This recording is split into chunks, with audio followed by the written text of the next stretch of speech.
picture.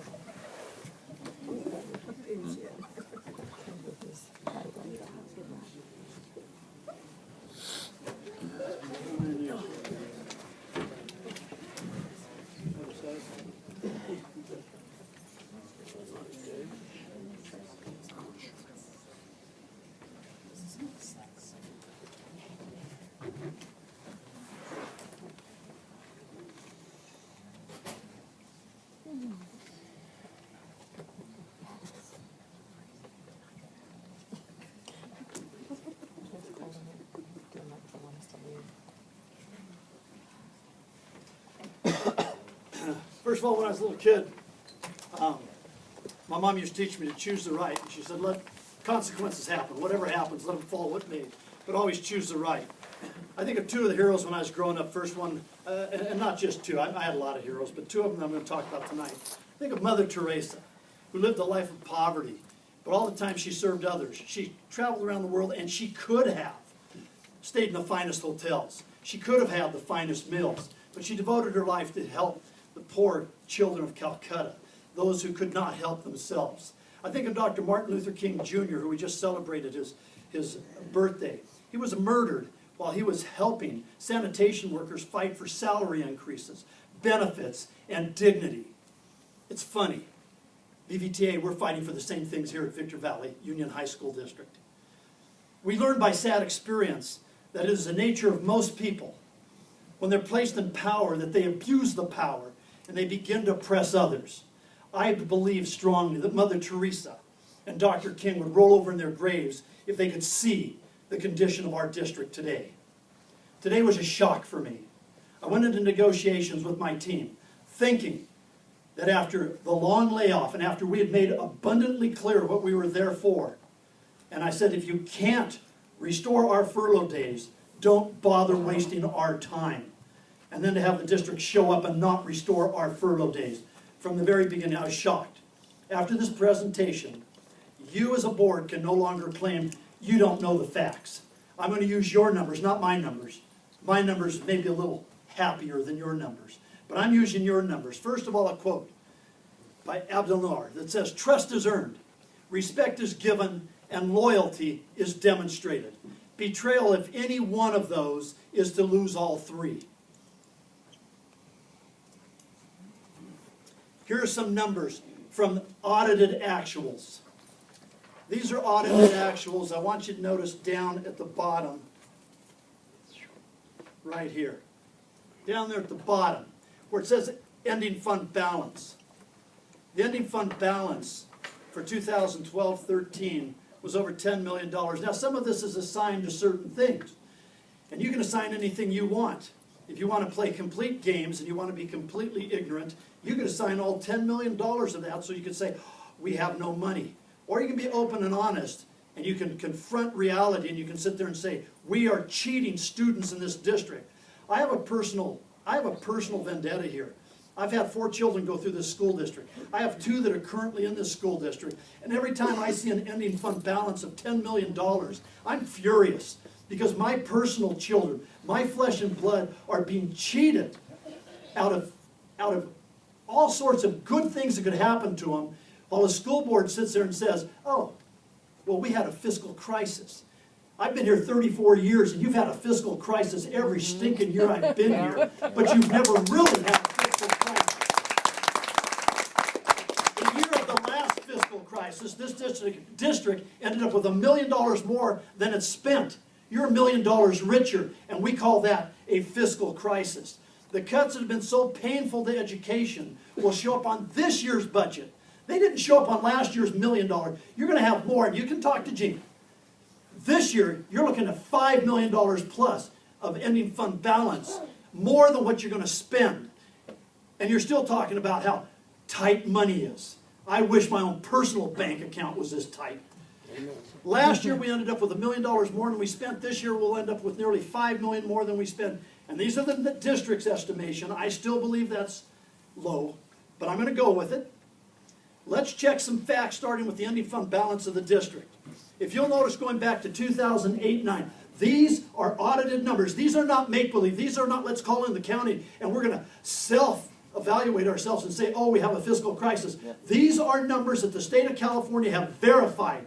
Notice that never in our worst year have we, since even the great slide of 08, have we ever been under $9 million in the ending fund balance. Never, ever have we gotten under $9 million in our ending fund balance. If you take that as a percentage of revenue, that's money coming into us, we've never gotten under, well, slightly under 11%, but we've never gotten under 10%. The state requires 3%. At the table, the district has said, could you give us 5%? We said, yeah, we'll give you 5%. You've never dropped below 10%. You've never gotten, so even twice that much, you've never gotten below that. 3% and 5% of 90 million, which by the way is this year's. If you'll look at your budget, school board, you'll see at the beginning of this year, you're presented a budget that said $79 million in revenue this year. It's been revised. It's nearly $90 million now. Nearly 11 million, but not quite, but I'll say 10 million plus more dollars in revenues than what you were told way back in July 1st. That's come in. Well, what is 3% of that? It's 2.7 million. What's 5%? It's 4.5. What's 16.6%? It's 14.97 because that's what you are going to end up this year according to your budget office.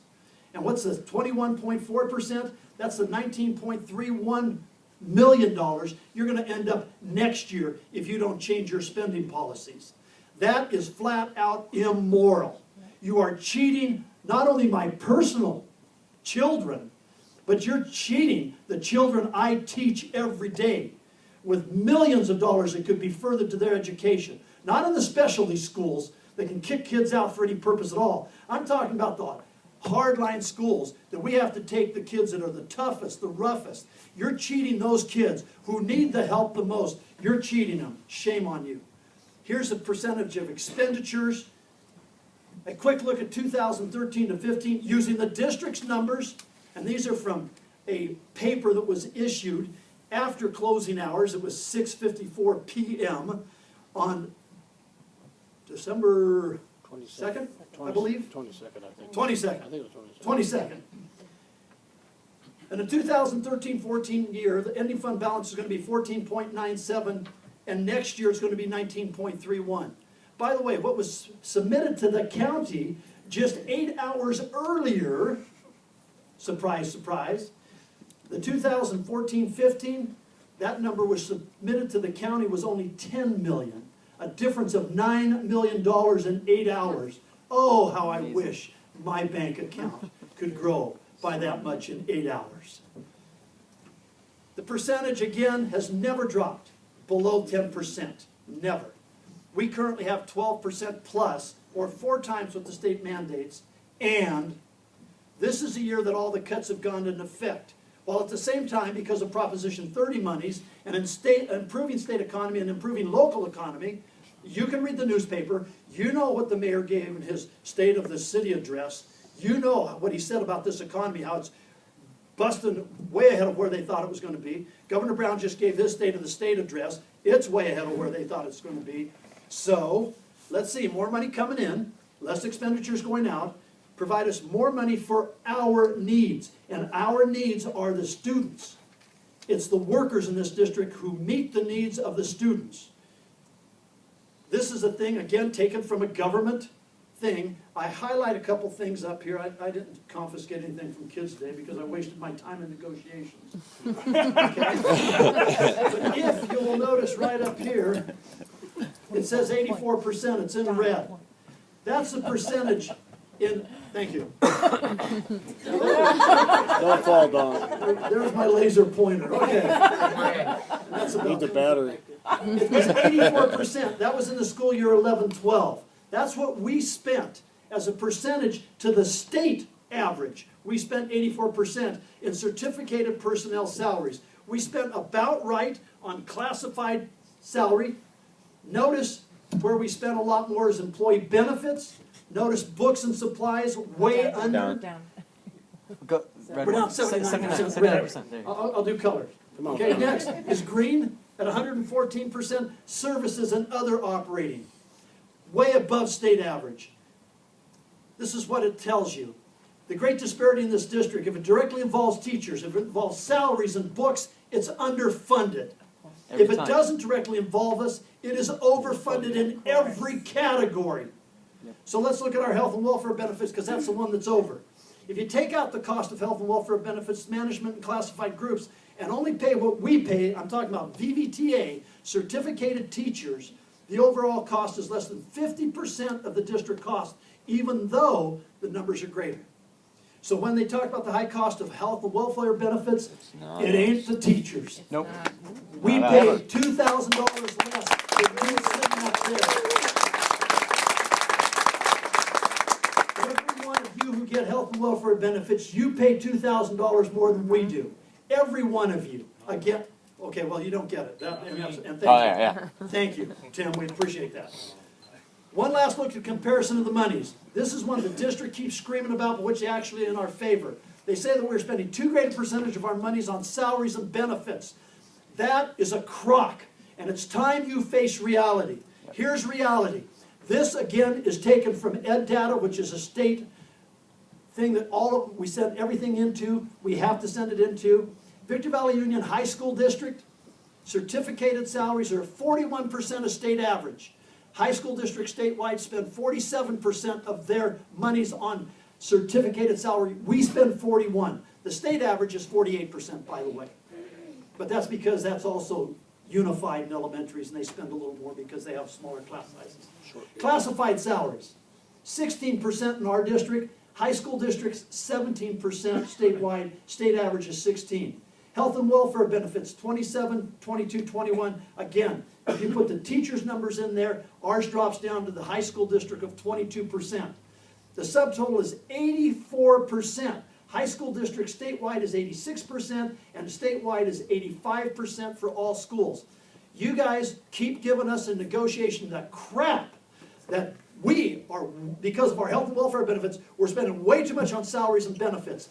That is ludicrous, and it's time that you wake up to the truth. We spend less than high school average and less than state average, way less. And if you take our Victor Valley Teachers Association and put the health and welfare benefits in there, ours drops way below that, okay?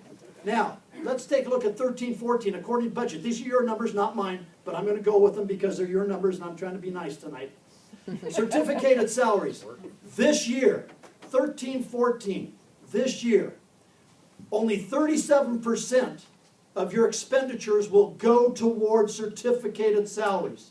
High school average, again, 47%, state average, 48%. Classified salaries, only 14% will go to classified salaries. High school districts are 17, state is 16. Health and welfare benefits, 23. You put a cap already on classified. Shame on you. Shame on classified for accepting it, but shame on you for putting a cap on classified. There's no need for a cap. Subtotal, 75%. 75% Yep. of the total budget on expenditures will be spent by this district on salaries and benefits. State average is 86 for high school districts and 85 for state. Now let me take you down to services. Well, look at books and supplies. All the teachers who believe, I won't ask administrators because you guys, you're a different group, because I understand. If I was an administrator, I'd probably be kowtowing too, but I'm not, okay? Books and supplies, every teacher here that thinks that this district's going to spend 10% of their budget on books and supplies, stand up. There's not one of us stupid enough to think you will actually spend money on books and supplies for the children of this district. 15% on services. 15% on services? I refer you to the classified salaries. 14%. You are spending more money on services than on the classified salaries. The classified people work with our students. The services don't. Why are we spending more money on services, and that's lawyers and the like, than we are in classified services which will directly affect our students? Why are our people not valued with pay increases? And why doesn't our school board understand the value of those who work for them? Why are we always put down, but you guys don't put yourself down? Why do you guys go to the nicest conferences and we're denied? Why do you have all the supplies that you need and we don't have the supply? Quit talking about how much you love